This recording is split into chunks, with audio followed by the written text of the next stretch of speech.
Hello everyone.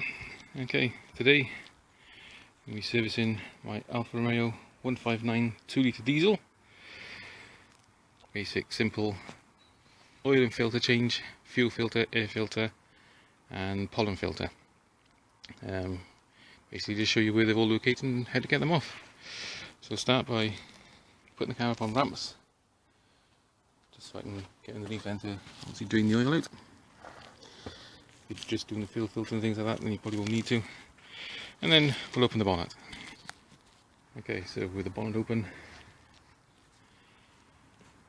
so we'll find the location of different filters. Okay, so back of the engine, that's the fuel filter. Looks quite simple. It just sits in a metal holder, so you probably just have to unbolt another just to loosen the clamp. Undo those two pipes, pull it out, put the new one on. The air filter is probably underneath the front bumper on the right hand side, or driver's side in the UK. It would be a case of undoing the panel off here to get out the filter. The oil filter is at the back of the engine, I believe, so you need to get underneath the carburetor. And the pollen filter is in the glove box. So ordered them nice little parts. Ordered them from a place called Alfa Workshop. They were delivered nice and quickly. So I've got pollen filter, some packaging,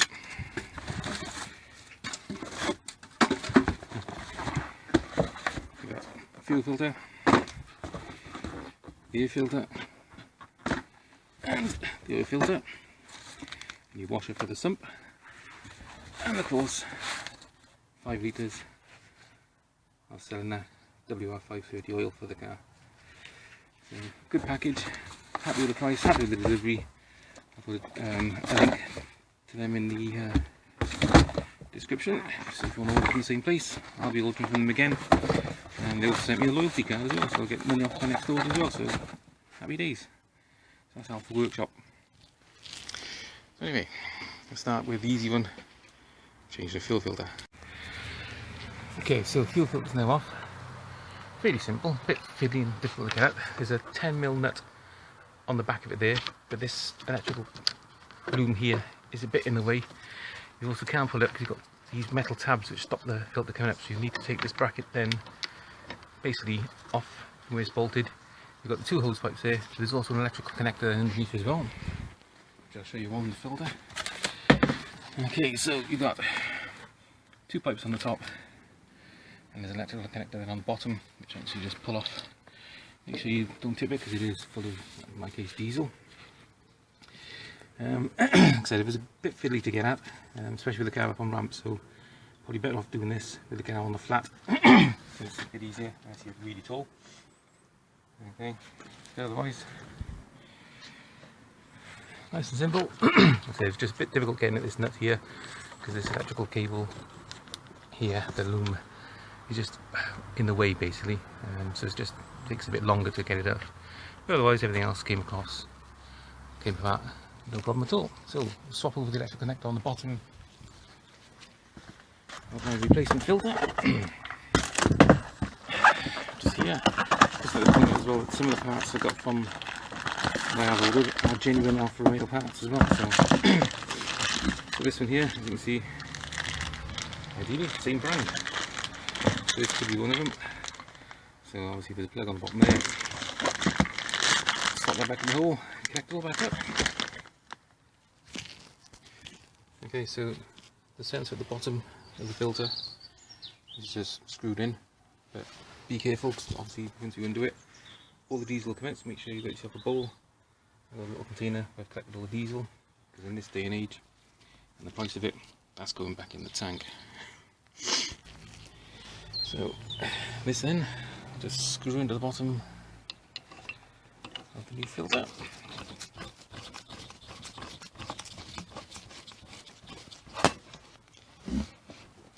Just screw it in relatively tight, but obviously don't over tighten it. And there we go. Ready to go back in the car, so slot it back in the hole, connect the plug at the bottom, pipes on the top, do the nut back up, fuel filter changed. Okay, so that's the fuel filter done. The air filter is underneath the front bumper on the driver's side in the UK, as I said. Okay, so you need to get underneath this flap here. So you've got a Phillips screw there, looks like a Starry Torx screw there, Phillips screw in there, another Torx on there which is already loose. I'm guessing that should be enough just to pull that flap down and be able to get at it. So they're all supposed to be the same and they've just been taken out and replaced because we're missing from there as well. Anyway, let's undo those and see what's underneath. Okay, so I've undone the Torx bolt from there, which was a T30, Phillips screw from there, Phillips screw from there. That one there just keeps rounding round, but I'm able to pull this down enough to be able to see the air filter housing. So we've got a nut on there, a nut there, there could be some around the other side, so we'll undo that next. Okay, so what I've done now, I've taken the whole engine tray off because I've got to change the oil and filter anyway, so I need the engine tray off anyway. Okay, which again is just a combination of a couple of Phillips screws along the front of the bumper, and then the Torx one then around the rest of it. 7mm nuts, or bolts over, holding on the casing for the air filter. There's the air filter. Bit sharp. Not too bad. However, I've only recently bought the car, so now I know it is done, rather than just hoping it is. So let's stick my new one. Okay, so here's my old one, and my new one, and my new one says Lancia Fiat Alfa Romeo. So this could be one of the genuine parts, as it does say genuine parts on the box as well. So it's now got a genuine air filter, which was no more expensive than the different one, because it's the only one that came up on Alfa Workshop. Anyway, let's fit the air filter. Okay, so we've got the engine and the tray off. Have a good look at the front subframe. They're known for rusting. You can see you've got a bit of surface rust on here. On mine, it's still fairly solid. So I don't have time now, but certainly maybe next month, before the winter kicks in, I'm going to take the engine and the tray back off again and order some rust stuff. Give a good bit of treatment, because otherwise it is pretty good, in good condition. It's all solid. Like I said, just a bit of surface rust which you can clean off. Put some rust treatment on there and some paint it, then it should last a bit longer. So anyway, engine oil then. Okay, so here's the fun bit, because the oil filter on this is, I don't know if you can see it, that black bit there, right on the end. That's the air housing there for the oil filter, which is quite difficult to get at. I'll get a better view there maybe. There you go. I think you can just like to see it there. I'll get the torch through. There it is there. So you need to undo that to get the filter out. And you need a sump plug, which is there. Drain the oil out. All back together. Now you change the pollen filter, which is behind the glove box.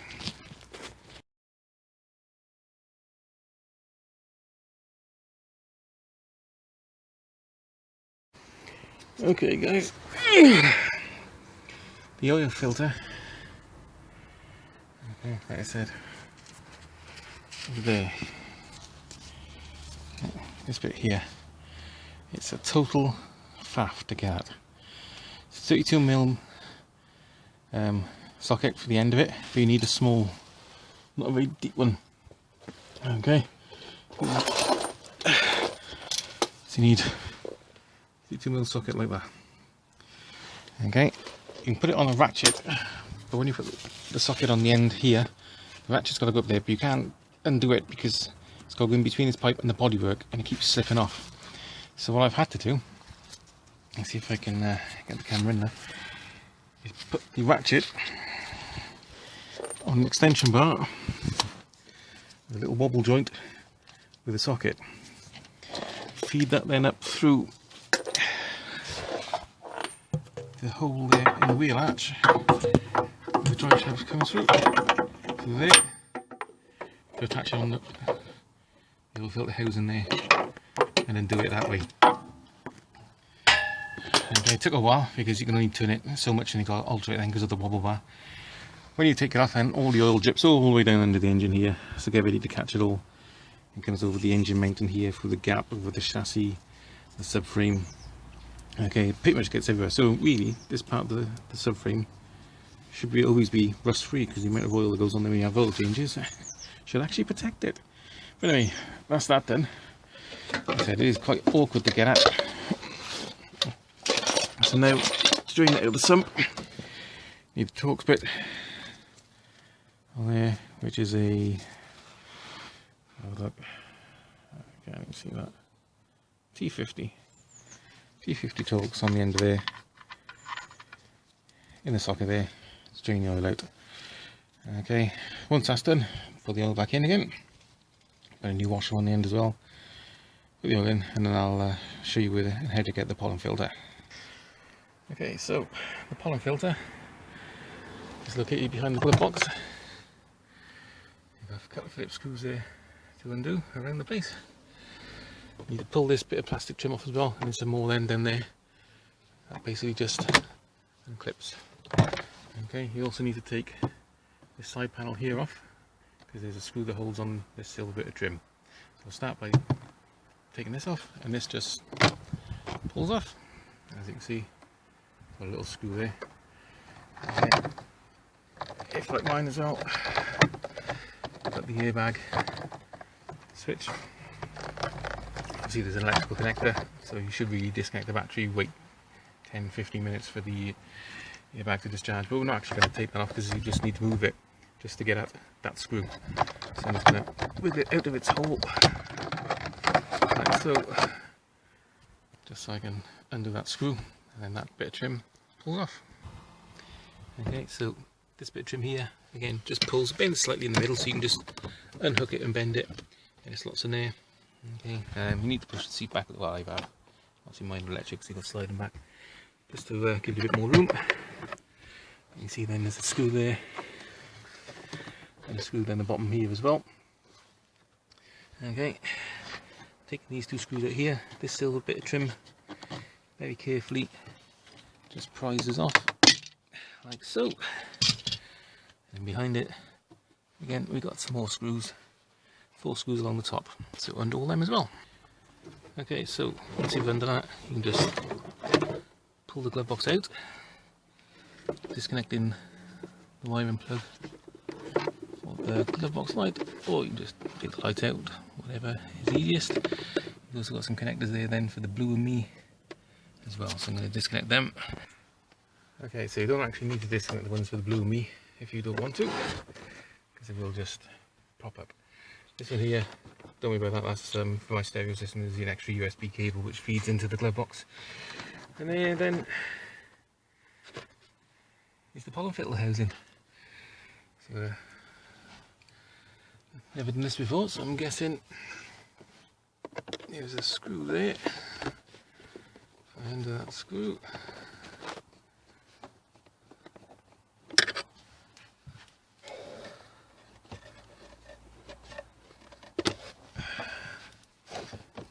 The lid, and here's the pollen filter. I need tongs to get that one out. Okay, so yeah, just stick your fingers in there. There's a little ledge here, so you need to lift it up and pull it out. I suppose this will be a good indicator. This car's had a full service history. I must admit, the pollen filter is fairly clean actually. So it probably has been changed at some point in his life. Sometimes these are neglected. So as I said, it's dirty, due a change. I believe they change them every 2 years. So I might not have had one at the last service, but certainly had one fairly recently at some point in its life. Okay, make sure you fit the new one the right way around so the arrows point down.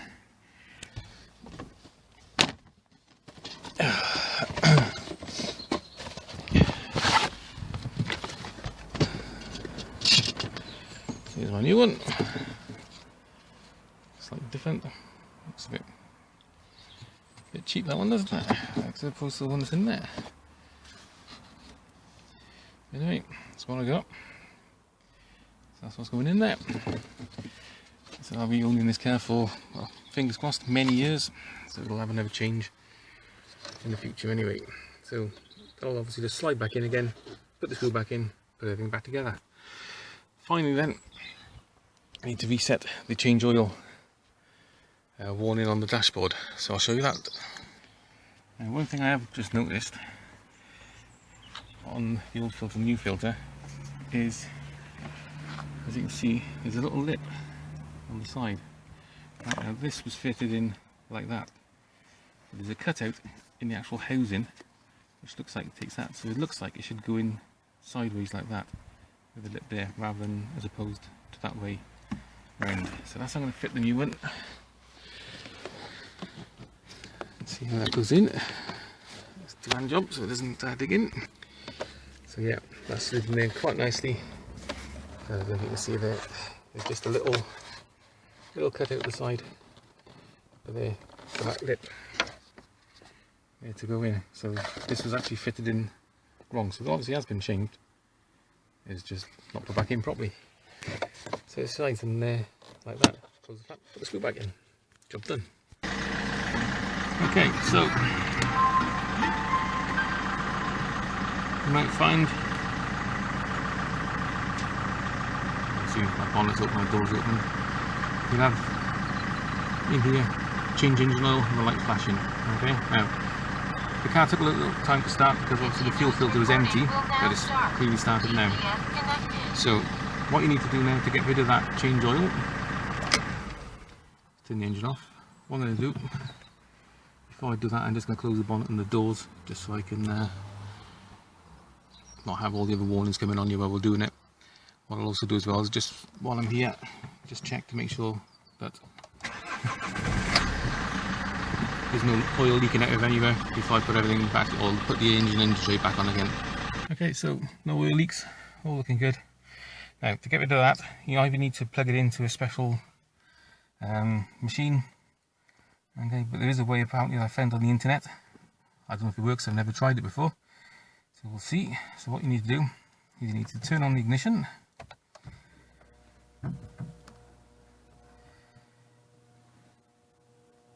Okay. Then press and hold the gas pedal down. And obviously with your other foot. Okay, press the brake pedal 7 times, but keep the gas pedal pressed all the time. 5, 6, 7. Keep the gas pedal pressed down for a minute. And once you've been that minute, you release the gas pedal, turn the ignition off, wait for another minute, put the ignition back on, and it should then have gone. So obviously I don't know how long I've held it in, we'll hold it in a bit longer. So a minute on it. Worst case scenario, I'll do this again. Real worst case scenario is I end up having that light on and go to the garage to have them reset it for me, probably for a fee. But I've changed the oil, so I know at least the car is safe. Right, so that's probably been a minute. So I'm going to release the gas pedal, turn the ignition off, wait for another minute before I start up and see what happens. So let's count down a minute. Okay, so that's been a minute. So let's see. So we want ignition on. Doesn't look good, is it? Oil light's still flashing. Oh, the next one off. Okay, so let's see.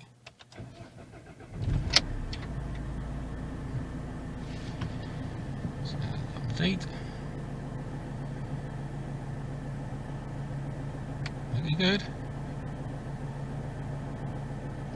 Yeah, that looks like it's off, I'd say. There you go. I'd say that's reset. So there you go. That's how you reset your change oil warning sign on a Alfa Romeo 159. Probably the Brea and the Spider as well. Anyway, hope you found this helpful. I'm going out now to give the car a quick spin round after I put the engine tray back on, recheck the oil level, and go and enjoy my Alfa driving. See you next time.